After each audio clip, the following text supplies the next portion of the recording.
Medica academy. अस्सलाम वालेकुम, this is doctor Faisal और आज हमने करनी है blood supply of long bones. ठीक है, जो लॉन्ग बोन्स हैं उनको 4 आर्टरीज ब्लड सप्लाई करती हैं। न्यूट्रिएंट आर्टरी है, पेरियोस्टियल आर्टरी है, एपिफिजियल आर्टरी है और मेटाफिजियल आर्टरीज है। ठीक है, जो न्यूट्रिएंट आर्टरी है ये शाफ्ट के अंदर एंटर होती है थ्रू न्यूट्रिएंट फोरामेन। ठीक है, जितनी भी लॉन्ग बोन्स है ना उनके अंदर एक फोरामेन होता है। फोरामेन कहते हैं एक किस्म का ना होल होता है उनमें। ठीक है, तो वहाँ से एंटर होती है न्यूट्रिएंट आर्टरी। ठीक है, ये जब एंटर होगी then it enters into the cortex. फिर कॉर्टेक्स क्या होता है, मिडल पोर्शन, ऊपर वाला या ऊपर वाले पोर्शन को जब हम लोग कट कर लेना उसके अंदर कॉर्टेक्स पड़ा होता है। ठीक है, जो कॉर्टेक्स के अंदर एंटर होगी where it divides into 2 anterior ascending and descending branches. ठीक है, ये एंटीरियर आपने काट लेना है।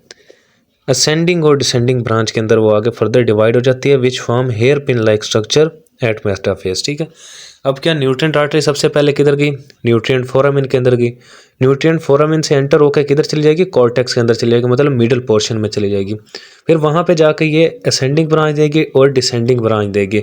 असेंडिंग और डिसेंडिंग मतलब 2 ब्रांचेस में डिवाइड होकर एक स्ट्रक्चर बनाएगी, हेयर पिन लाइक स्ट्रक्चर बनाएगी। ठीक है, और फिर किधर एंटर हो जाएगी, मेटाफेज में। ठीक है, हेयर पिन लाइक स्ट्रक्चर बनाया, वो हेयर पिन लाइक स्ट्रक्चर किधर होगा, मेटाफेज के अंदर होगा। ठीक है, फिर जो ईच ब्रांच, अब 2 ब्रांचेस थी ना, जो फर्दर ईच ब्रांच है ना, हर एक ब्रांच वो किस में डिवाइड हो जाएगी, इनटू अदर पैरेलल चैनल्स। ठीक है, दूसरे पैरेलल चैनल्स के अंदर मतलब काफ़ी सारी आर्टरीज में डिवाइड हो जाएगी। ठीक है, it mainly supply to the inner medullary cavity. पहले तो आपने उसकी क्या कोर्स पढ़ लिया न्यूट्रिएंट आर्टरी का। ठीक है, सबसे पहले कोर्स हमने पढ़ लिया। अब देखते हैं कि वो सप्लाई किस किस को करती है। तो सबसे पहले क्या, इनर मेड्यूलरी कैविटी को सप्लाई कर रही है, फिर इनर 2/3 ऑफ कॉर्टेक्स। ठीक है, 2/3 ऑफ कॉर्टेक्स को और मेटाफेज को सप्लाई कर रही है। ठीक है, फिर nutrient artery lies opposite to the growing and.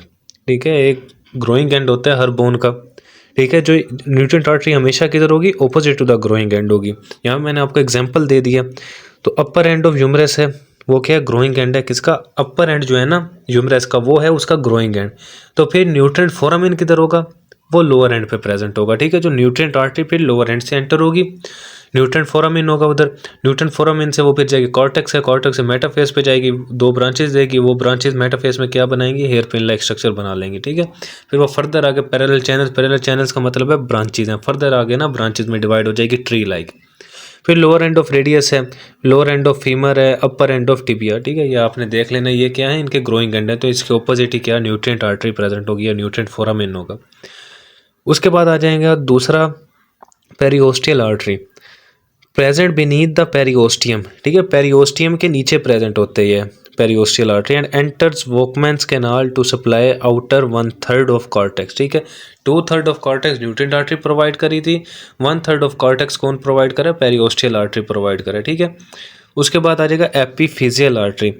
Epiphyseal artery drive from para articular vascular arcades found on non articular bony surface, many numerous vascular foramens in this region but only some contains epiphyseal artery, others are for veins।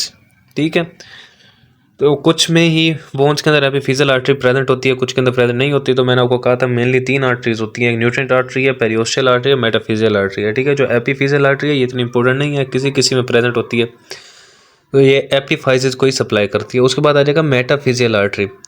मेटाफिजियल artery drive from neighbouring systemic vessels. ठीक है, ये systemic vessel से ही drive की गई होती है। उसके बाद आ जाएगा दे पास डायरेक्टली इनटू मेटाफेसिस। अब इसने सप्लाई किसको करना है, मेटाफेसिस को सप्लाई करना है। न्यूट्रिएंट आर्टरी भी मेटाफेस को सप्लाई कर रही थी और मेटाफेजियल आर्टरी भी मेटाफेस को सप्लाई कर रही है। ठीक है, they pass directly into metaphyseal artery metaphysis and reinforce metaphyseal branches from primary nutrient artery. ठीक है, जो प्राइमरी न्यूट्रिएंट आर्टरी है ना, हमने पहले पढ़े कि न्यूट्रिएंट आर्टरी तो मेटाफेज को सप्लाई कर रही है, तो उसी को ही रीइंफोर्स कर रही है। ठीक है, उसकी जो ब्रांचेस है ना उसको रीइंफोर्स कर रही है मेटाफेजियल आर्टरी। ठीक है, जितनी भी ब्लड सप्लाई हमने है ये बोन की कर ली है, लॉन्ग बोन्स की। आपको कोर्स पता होना चाहिए और साथ में मेन जो चीज़ है ना ये पता होना चाहिए वो सप्लाई किस किस को कर रही है। ठीक है।